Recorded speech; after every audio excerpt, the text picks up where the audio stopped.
ஒரு சந்தோஷமான நாள்னே சொல்லலாங்க. இவ்வளோ நாளாக மழையே பெய்யாமல் இருந்ததுக்கு ஒரு மழை நல்லா பெஞ்சிருச்சுங்க. தென்னம்பிள்ளைக்கே தண்ணி இல்லாமல் இருந்தது. இப்போ ஒரு மழை பெஞ்சங்காட்டி அளவுக்கு ஈரம் கட்டிருச்சுங்க. இந்த மாசத்துல ஓரளவுக்கு மழை வந்தாதாங்க கொஞ்சமாவது மரத்துக்கு எல்லாமே கொஞ்சம் ஈரம் தாக்கு பிடிக்க முடியும். சம்மர்ல ஓரளவுக்காவது மழை பெய்யுங்க. ஆனால் இந்த டைம் பார்த்தீங்கன்னா மழையே இல்லைங்க. ஓரளவுக்கு தாங்க பெஞ்சுது. ஒரு மழை 2 மழை அந்த மாதிரி தான் பெஞ்சதை தவிர ரொம்பலாம் அடமழையாட்டில் பிடிச்சி பெய்யலைங்க.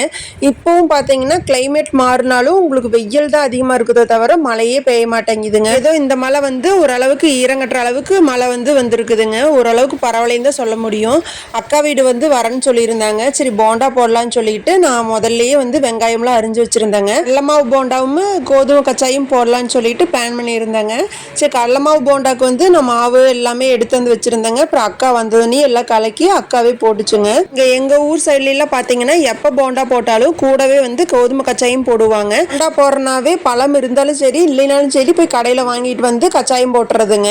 கச்சாயம் செய்யறதுக்கு ரொம்பவெல்லாம் அதுக்கு பெருசான வேலையெல்லாம் இல்லைங்க. கோதுமை மாவும் 2 பழம் இருந்ததுன்னா போதுங்க. அது கனிஞ்ச பழமாக இருந்தாலும் சரிங்க. சக்கரை இந்த 3 பொருள் போதுங்க. உங்களுக்கு இன்னும் பஞ்சாட்டம் வேணும் அப்படின்னு சொன்னோன்னா நீங்கள் சோடாப்பு வேணால் கொஞ்சம் போட்டுக்கோங்களே தவிர கச்சாயத்துக்கு உங்களுக்கு சோடாப்பு அதிகமாக தேவைப்படாது தாங்க.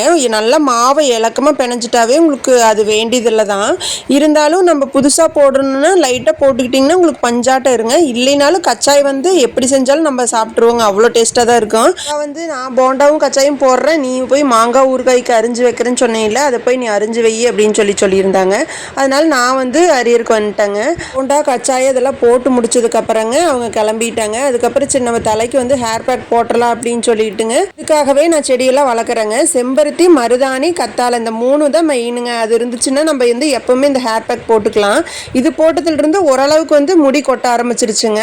இந்த செடி பார்த்தீங்கன்னா இப்போ தான் நான் வைக்க ஆரம்பித்தேன். ஒரு 2 மாதத்துலேயே பார்த்தீங்கன்னா ஓரளவுக்கு நல்லா பெரிய செடியாகவே வந்துருச்சுங்க. பூ நல்லா பூக்க ஆரம்பிச்சிருச்சுங்க. மருதாணி தலை நாட்டு மருதாணி செடியாட்டங்க நல்லா இருக்குது. ஆனால் இதில் முள்ளாக இருக்குதுங்க. ஃபஸ்ட்டு நான் பொறிக்கும் போது அந்த அளவுக்கு இல்லைங்க, கொழுந்தா இருக்கும்போது தெரிவிக்கல. ஆனால் இப்போ பார்த்தீங்கன்னா நல்ல செடி நல்லா பெருசாக வந்தங்காட்டி நல்ல முள் மாதிரி இருக்குதுங்க.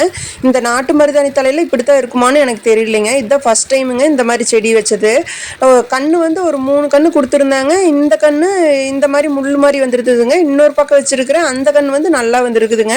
ஆனால் ஒரு சிலர்கிட்ட கேட்டு பார்க்கும்போது இந்த நாட்டு மருதாணி தலை இருந்ததுன்னா அது நல்லது அப்படின்னு சொல்லியிருந்தாங்க. சரி அதனால வெட்டில்லைங்க, சரி இந்த கண்ணை வச்சுக்கலாம் அப்படின்ட்டு இதையே விட்டுட்டேன்.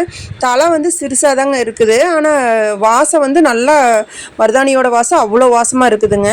செம்பருத்தி தலை, மருதாணி தலை இதெல்லாம் நல்லா அலாசி போட்டுக்குவேங்க. போட்டுட்டுக்கு அப்புறங்க கற்றாழையை நல்லா மேல் தோழி சீவிக்கலாங்க. இந்த மஞ்சள் கலரில் வருங்க, அது ஒன்றும் பிரச்சனை இல்லைங்க. அப்படியே நீங்கள் இதெல்லாம் வாஷ் பண்ண வேண்டியதில்லை, அப்படியே போட்டுக்குங்க. ஒரு கத்தாழை இருந்ததுன்னா போதுங்க, அதிகமாக வேண்டாம். ஒரு பேக் தானே போடுறாங்க, அதனால உங்களுக்கு அதிகமாகலாம் அது வேண்டியதில்லை. நல்லா அது ஜெல்லியாட்டு இருக்குங்க. இந்த 3ஐயும் சேர்த்து நல்லா அரைச்சிக்கலாங்க. அரைச்சதுக்கப்புறம் பார்த்தீங்கன்னா நல்லா பஞ்சாட்டு இருக்குங்க. 3 பொருளுமே ஓரளவுக்கு நல்லா வளவளப்பாக தாங்க இருக்கும். இது கூடயே பார்த்தீங்கன்னா 1 ஸ்பூன் அளவுக்கு வெந்தயம், 2 ஸ்பூன் அளவுக்கு பச்சைப்பயிறு மாவும் போட்டுக்குங்களாங்க. நான் முதல்ல இது நான் அரைச்சி வச்சிருக்கிறேங்க. என்னோட பையனுக்கு இந்த பச்சைப்பயிறு மாவு தாங்க 10 வருஷமாக யூஸ் பண்ணிக்கிட்டு இருக்கிறேன். அதனால இந்த மாவு எங்கள் வீட்டில் எப்போவுமே ஸ்டாக் இருந்துக்கிட்டே தான் இருக்குங்க. அதனால அதில் நான் 2 ஸ்பூன் போட்டுக்கிட்டேங்க. அதையும் சேர்த்து நல்லா அரைச்சிட்டிங்கன்னா இந்த அளவுக்கு பேஸ்ட் மாதிரி வந்துடுங்க.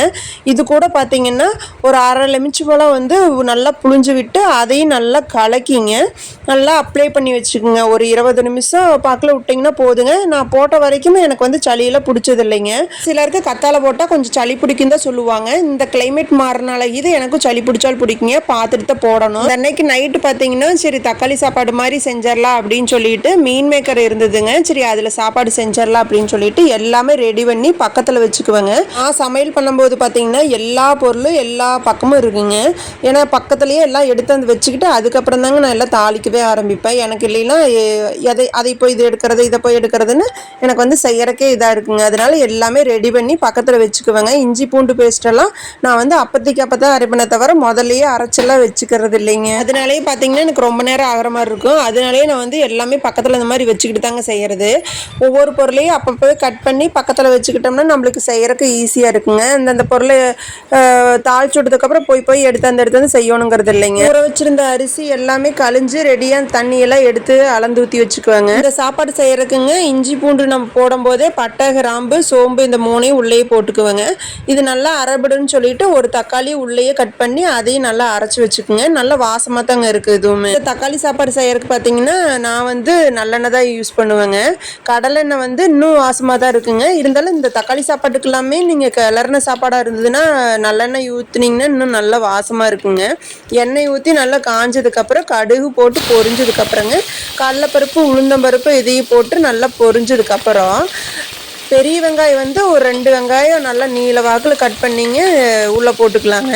கருவேப்பந்தலை பெரிய பச்சை மிளகாய் 2 பச்சை மிளகாய் போட்டிருக்குறேங்க. அதையும் கட் பண்ணி உள்ளே போட்டு நல்லா வணக்கி விட்டுட்டேங்க. நல்லா அந்த எண்ணெயிலே நல்லா வணங்கினதுக்கப்புறங்க அரைச்சி வச்சுருந்த இஞ்சி பூண்டு பேஸ்ட்டு அதை வந்து உள்ளே போட்டுக்கலாங்க.